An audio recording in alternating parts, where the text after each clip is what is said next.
मेरे प्रिय आत्मा, थोड़े सवाल। एक मित्र ने पूछा है कि जिस प्रभु का हमें पता नहीं, उसका नाम लेकर संकल्प कैसे करें।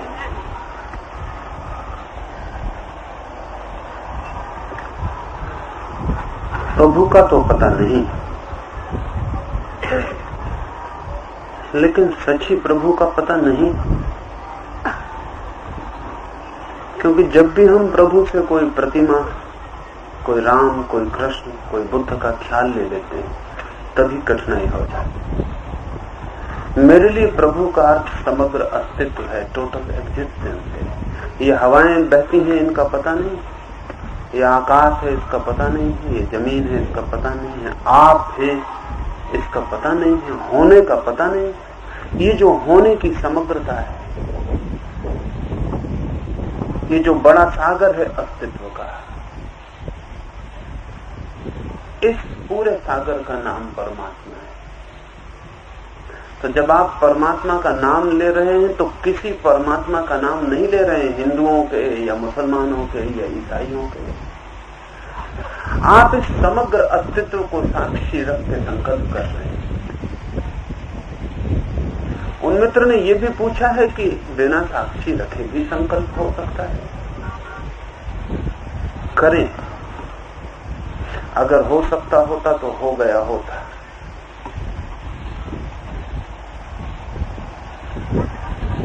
जरूर करें, हो सके तो बहुत अच्छा,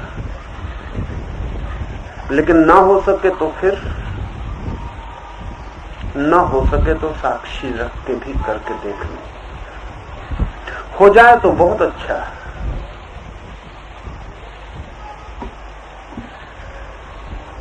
लेकिन आप एक लहर से ज्यादा नहीं। लहर क्या संकल्प करेगी, कर भी ना पाएगी और मिट जाएगी। जब लहर बन रही है तब मिट ही रही है, जब हम उसे उठता देख रहे हैं तब उसने गिरना शुरू कर दिया है। लहर क्या संकल्प करेगी, लहर का संकल्प अहंकार से ज्यादा नहीं हो सकता, और अहंकार एक बड़ी झूठ है। लेकिन सागर के साथ लहर अपने को एक समझे तो संकल्प हो सकता है। लहर नहीं रहेगी तब भी संकल्प रहेगा, लहर नहीं थी तब भी संकल्प था। और लहर जब सागर को सामने रख के संकल्प करती है तो सागर की पूरी शक्ति उसे उपलब्ध हो जाती है। और जब लहर अपने को समझ लेती है कि मैं ही काफी हूं और सागर से क्या लेना देना, तब लहर अपने हाथ से निर्वीरी नपुंसक हो जाती है। सबको करके देखिए। व्यक्ति की हैसियत से आपके संकल्प की बहुत कीमत नहीं हो सकती, क्योंकि व्यक्ति की हैसियत से आप ही कहां हैं, बनती और मिटती लहर से ज्यादा नहीं। इसलिए सागर को स्मरण करना उचित है। और सागर चारों तरफ, अगर मैं कहता कि कोई प्रतिमा वाला परमात्मा, तो सवाल था ये हवाओं में, ये तारों में, चांद तारों में, आसपास बैठे लोगों में, आप में, सबके भीतर जो विस्तार है अस्तित्व का, उसका नाम ही परमात्मा है। अंधेरे में छलांग है, लेकिन जिसे हम जिंदगी कहते हैं, जिसे हम जानी मानी जिंदगी कहते हैं, वो भी अंधेरे से क्या कुछ कम।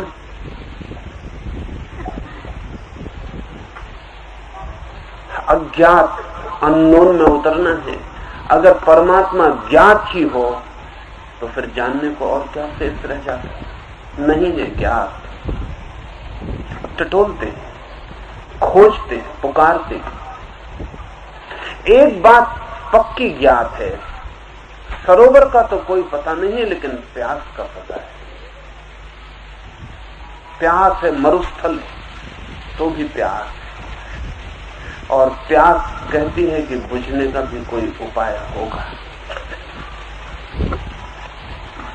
परमात्मा का पता नहीं है, लेकिन परमात्मा की खोज की प्यास है, सत्य की खोज की प्यास है। परमात्मा शब्द से कोई प्रयोजन नहीं, सत्य कहें, जीवन कहें, अस्तित्व कहें, जो भी नाम आपको पसंद हो दे लें, नाम आपकी मर्जी, नाम से कुछ फर्क ना पड़ेगा। लेकिन क्या है जीवन उसकी खोज की प्यास, उस प्यास का पता है तो काफी, बस उसी प्यास से संकल्प को उठने दे और समग्र के प्रति समर्पित हो जाने दे। जैसे ही कोई व्यक्ति समग्र को साथ लेकर संकल्प करता है, उसके संकल्प की शक्ति अनंत गुना हो जाती है, क्योंकि वह अनंत को साक्षी बनाता है, अनंत को स्मरण करता है, अनंत के साथ अपने को जुड़ा हुआ अनुभव करता है। ये मनुष्य जब से सोचने लगा है मैं काफी हूं, तभी से कमजोर दीनहीन हो गया है। और जो मनुष्य भी सोचेगा कि मैं काफी हूं, वह अत्यंत दरिद्र रह जाएगा। कोई काफी नहीं है। अनंत के मिलने के पूर्व सब कुछ नाकाफी है। जब तक इस सब ही के साथ मिलन न हो जाए, तब तक संतुष्टि नहीं हो सकती। कहा है कि आपका सुझाव मान के करूंगा संकल्प तो अनुकरण हो जाएगा, और अनुकरण तो ठीक नहीं है। आप यहां आए क्यों? अनुकरण हो चुका है। मुझे सुनेंगे वो भी अनुकरण हो जाएगा, मेरी बात समझेंगे वो भी अनुकरण हो जाएगा। नहीं, अनुकरण का ये मतलब नहीं होता। किसी दूसरे जैसे बनने की पागल अंधी कोशिश का नाम अनुकरण, समझ का नाम अनुकरण नहीं। और जब मैं आपसे कह रहा हूं कि संकल्प करें, तो आप अपनी समझ से न करें तो बाहर पीछे खड़े हो जाएं, देखने वालों में सम्मिलित हो जाएं, करने वालों से हट जाएं। समझ लें कि संकल्प का मूल्य क्या है, अर्थ क्या है, प्रयोजन क्या है, क्या होगा, इसे समझ लें। प्यास हो तो करें। अनुकरण मेरा नहीं है। आप अपनी प्यास का अनुकरण करते हुए यहां आए, और अगर यहां नहीं मिलेगा तो कहीं और जाएंगे, वहां नहीं मिलेगा तो कहीं और जाएंगे, इस जन्म में नहीं मिलेगा तो किसी और जन्म में खोजेंगे। आप अपनी प्यास का अनुकरण कर रहे हैं। अगर इतने कुओं पर भटके हैं तो अपनी प्यास के कारण, किसी कुएं के कारण नहीं। और अगर इतने नदी के तट खोजे हैं तो अपनी प्यास के कारण, किसी नदी के लिए नहीं। आप मेरे लिए नहीं आए, अपनी प्यास से आए। अपनी ही प्यास का अनुसरण करें, मेरे अनुकरण की कोई भी जरूरत नहीं।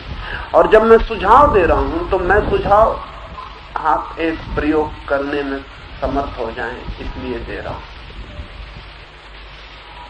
अगर आप अपने से ही समर्थ हैं तो सुझावों की कोई जरूरत नहीं, लेकिन नहीं है समर्थ, इसलिए सुझाव का प्रयोग करके देख लें।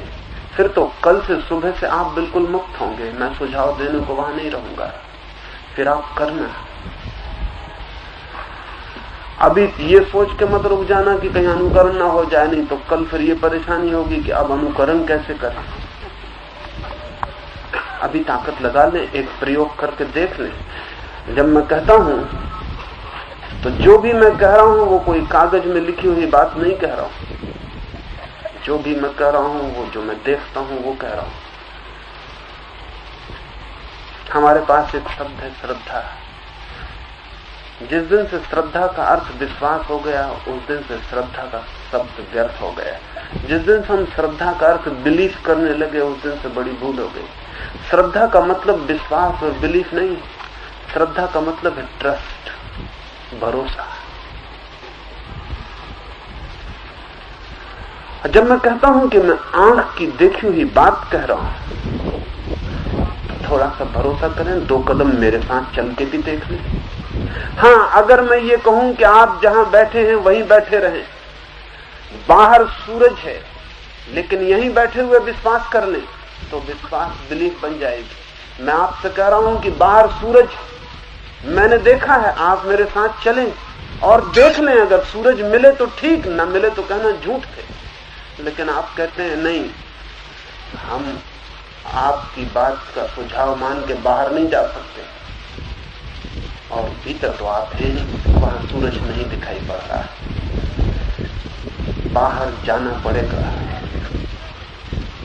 आपकी प्यास सूरज की तलाश में काम करेगी, और उन लोगों की खबरें भी काम करेंगी जो कहेंगे कि उन्होंने देखा है। मैं आपसे इतनी कह रहा हूं कि मैंने जो देखा है उसका रास्ता है, और उस रास्ते पर 2 कदम मेरे साथ चल के देख लें।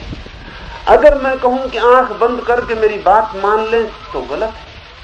अगर मैं कहूं कि आंख खोल के मेरे साथ चल लें और देख लें तो वैज्ञानिक भी क्या कर सकता है और इससे ज्यादा है। अगर वो कहता है हाइड्रोजन और ऑक्सीजन मिलकर पानी बन जाते हैं, आप कहेंगे हम आपका अनुकरण नहीं करते, हम हाइड्रोजन ऑक्सीजन मिला के नहीं देखेंगे, क्योंकि हम अनुकरण नहीं कर सकते। तो वैज्ञानिक भी क्या कहेगा। आप कहेंगे हम विश्वास नहीं कर सकते, हम श्रद्धा नहीं कर सकते। वैज्ञानिक कहता है श्रद्धा करने को हम कह नहीं रहे। विज्ञान में एक शब्द है हाइपोथेसिस, वो श्रद्धा के करीब करीब। श्रद्धा हाइपोथेटिकल ट्रस्ट।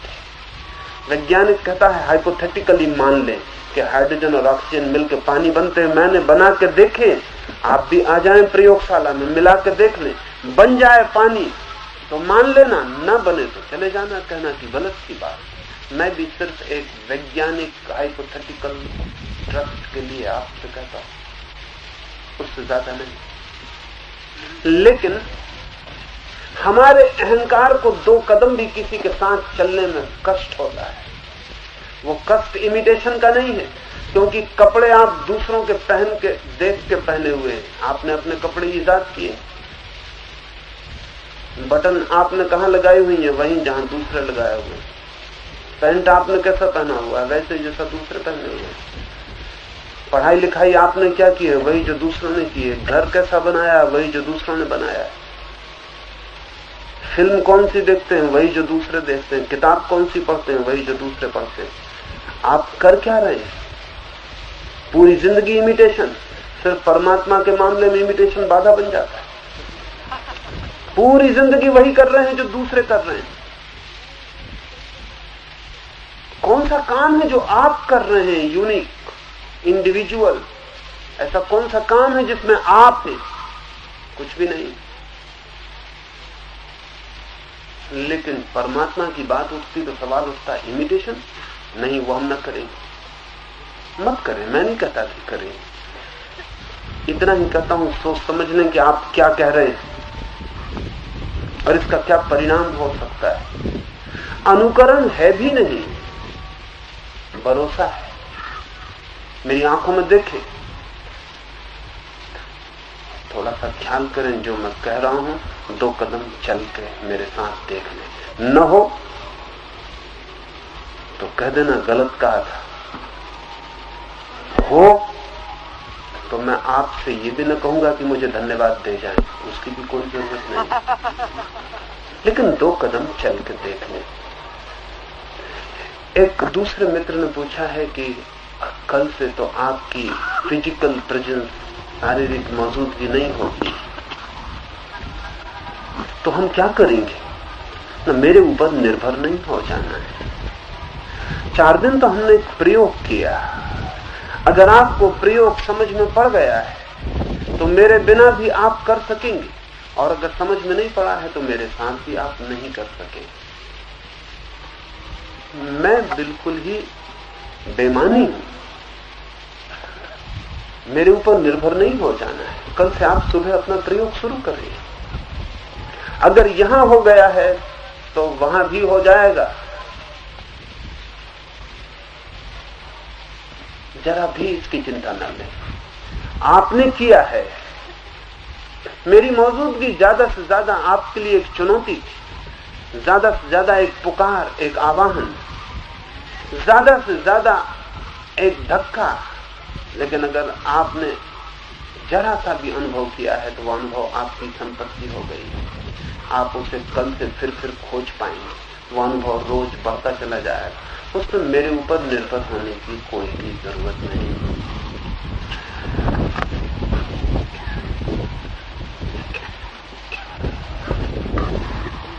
आखिरी दिन है, इसलिए 2-4 बातें आपसे कह दूं जो कि शायद कल से आपके लिए जरूरत की होंगी। एक तो ध्यान के लिए सातत्य अत्यंत अनिवार्य, कंटिन्यूटी। जितना गहरा सातत्य होगा उतने ही अनुभव की प्रगाढ़ता होगी। अक्सर ऐसा हो जाता है कि 2 दिन किया, 1 दिन नहीं किया, तो आप फिर उसी जगह खड़े हो जाते हैं जहां आप 2 दिन करने के पहले थे। कम से कम 3 महीने के लिए तो एकदम सातत्य चाहिए। जैसे हम कुआं खोदते, एक ही जगह खोदते चले जाते हैं। आज एक जगह खोदें, फिर 2 दिन बंद रखें, फिर दूसरे दिन दूसरी जगह खोदें, फिर 4 दिन बंद रखें, फिर कहीं खोदें, वो कुआं कभी बनेगा नहीं, वो बनेगा नहीं। जलालुद्दीन रूमी एक दिन अपने विद्यार्थियों को लेके, जो ध्यान सीख रहे थे, सूफी फकीर था, एक खेत में गया और उन विद्यार्थियों से कहा, जरा खेत को गौर से देखो। वहां 8 बड़े बड़े गड्ढे थे। उन विद्यार्थियों ने कहा, पूरा खेत खराब हो गया, ये मामला क्या है? रूमी ने कहा, खेत के मालिक से पूछो। उस मालिक ने कहा कि मैं कुआं खोद रहा हूं। और उन्होंने कहा कि तुमने 8 गड्ढे खोदे, अगर तुम एक ही जगह इतनी ताकत लगा देते 8 गड्ढों की, तो न मालूम कितने गहरे कुएं में पहुंच जाते। तुम ये कर क्या रहे हो? उसने कहा कि कभी काम पिछड़ जाता है, बंद हो जाता है, फिर मैं सोचता हूं पता नहीं उस जगह पानी हो या ना, फिर दूसरी जगह शुरू करता हूं, वहां भी नहीं मिलता, फिर तीसरी जगह शुरू करता हूं, फिर चौथी।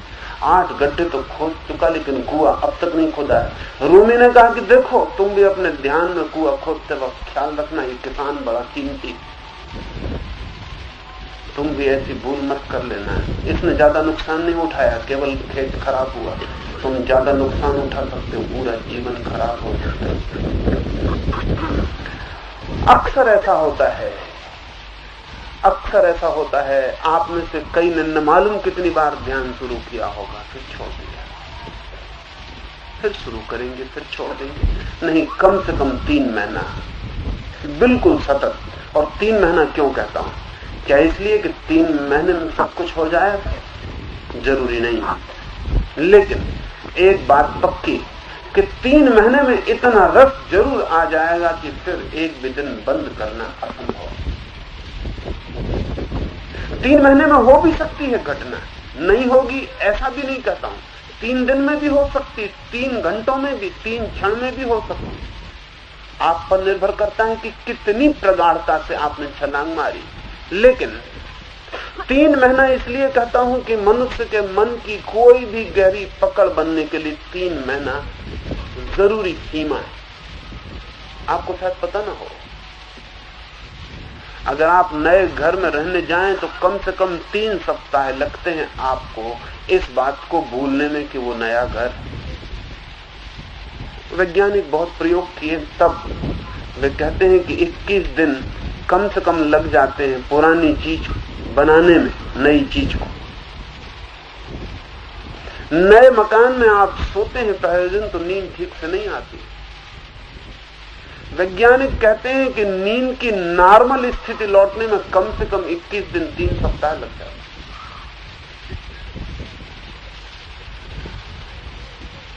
जब एक मकान बदलने में 3 सप्ताह लग जाते हो तो चित्त बदलने में 3 महीने को बहुत ज्यादा तो नहीं कहिएगा ना। 3 महीने बहुत ज्यादा नहीं, बहुत थोड़ी सी बात है। 3 महीने सतत इसका संकल्प लेकर जाएं कि 3 महीने सतत करेंगे। नहीं, लेकिन बड़ा मजा है। कोई कहता है कि नहीं, आज थोड़ा जरूरी काम आ गया, कोई कहता है आज किसी मित्र को छोड़ने एयरपोर्ट जाना, कोई कहता है आज स्टेशन जाना, कोई कहता है आज मुकदमा आ गया। लेकिन ना तो आप खाना छोड़ते, ना आप नींद छोड़ते, ना आप अखबार पढ़ना छोड़ते, ना आप सिनेमा देखना छोड़ते, ना सिगरेट पीना छोड़ते। जब छोड़ना होता तो सबसे पहले ध्यान छोड़ते हैं, तो बड़ी हैरानी होती। तो और भी चीजें छोड़ने की हैं आपके पास, और भी चीजें छोड़ने की हैं, उनमें से कभी नहीं छोड़ते। तो ऐसा लगता है कि जिंदगी में ध्यान और परमात्मा हमारी जो फेहरिस्त है जिंदगी की, उसमें आखिरी आइटम है।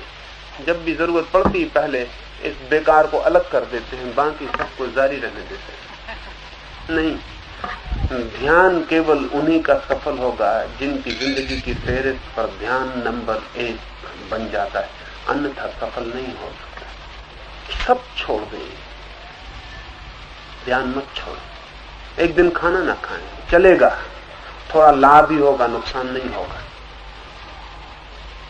क्योंकि चिकित्सक कहते हैं कि सप्ताह में 1 दिन खाना ना खाएं तो लाभ होगा। एक दिन 2 घंटे न सोए तो बहुत फर्क नहीं पड़ेगा, कब्र में सोने के लिए बहुत घंटे मिलने वाले हैं। और कितना सोते हैं? कुछ थोड़ा सोते हैं। एक आदमी 60 साल जीता है तो 20 साल सोता है। 8 घंटे के हिसाब से अगर गिनती करने तो 20 साल सोता है। अगर सारा हिसाब लगाया जाए 60 साल जीने वाले आदमी का तो बहुत मुश्किल होती है जान के कि वो जीता कब।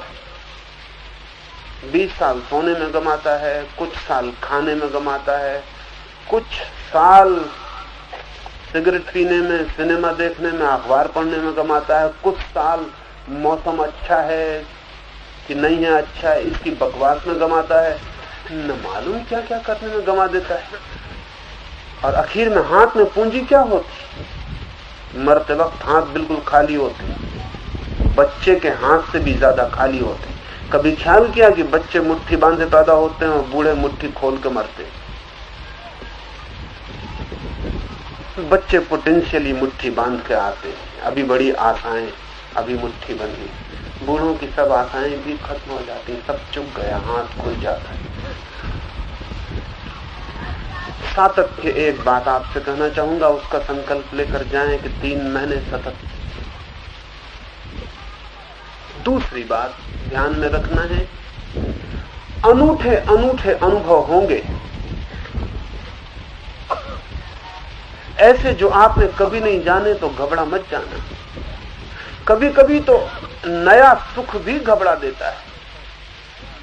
एकदम से आनंद की वर्षा हो जाए तो भी प्राण कब जाते।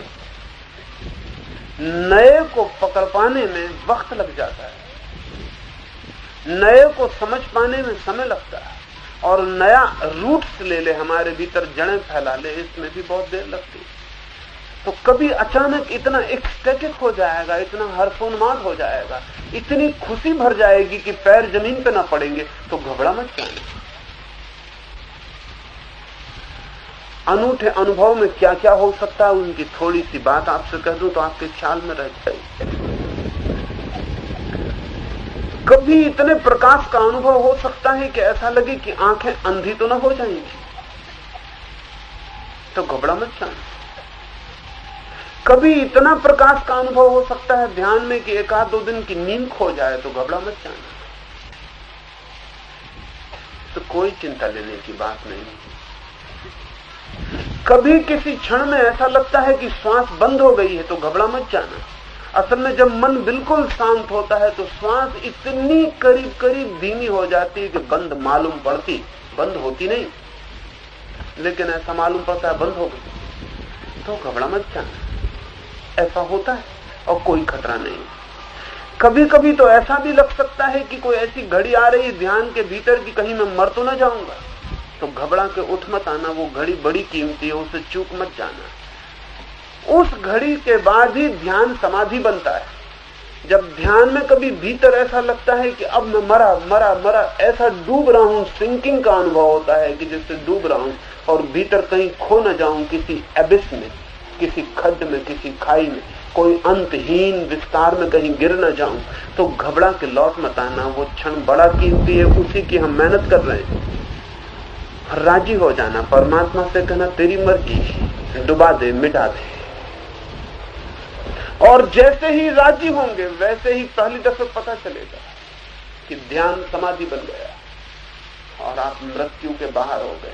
मृत्यु को जाने देना, मृत्यु के बाहर कोई नहीं हो पाता है। ध्यान में भी एक मृत्यु घटित होगी और उसी दिन ध्यान समाधि बन जाता है। ऐसा और कुछ भी घटित हो, अलग अलग लोगों को अलग अलग घटनाएं घटेंगी, तो चिंता नहीं लेने की है, कोई चिंता का कारण नहीं है।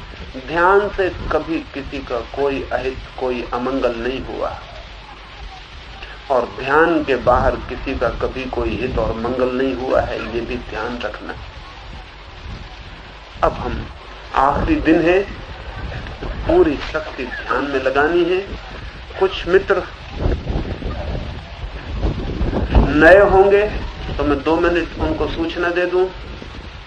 जो मित्र देखने को ही आ गए हों और करना ना चाहते हों, वो सिर्फ मेरे सामने अर्थात साधकों के पीछे वाली पंक्ति में खड़े होंगे और साधकों से थोड़ी दूर, और हमें सहयोग देंगे कि उनके कारण कोई बाधा ना हो, बातचीत ना हो। जो मित्र खड़े होकर करते रहे हैं और जो मित्र आज बैठ रहे हैं अब तक लेकिन आज खड़े होकर करना चाहते हो, वो मेरे पीछे और मेरे दोनों ओर फैल जाएं। जो मित्र बैठ के करना चाहते हो वो बैठ के कर सकते हैं, लेकिन ध्यान रहे जिनके शरीर में जोर से गति आती है वो खड़े हो जाएं।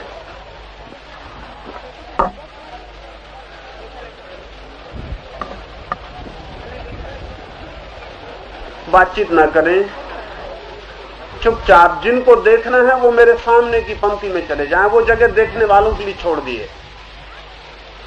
बीच में कोई देखने वाला न बैठा रहे, उसे नुकसान होगा और दूसरों को भी नुकसान होगा। पीछे चले जाएं, देखना है तो पीछे चले जाएं। खड़े होकर करना है तो मेरे पीछे और दोनों तरफ फैल जाएं।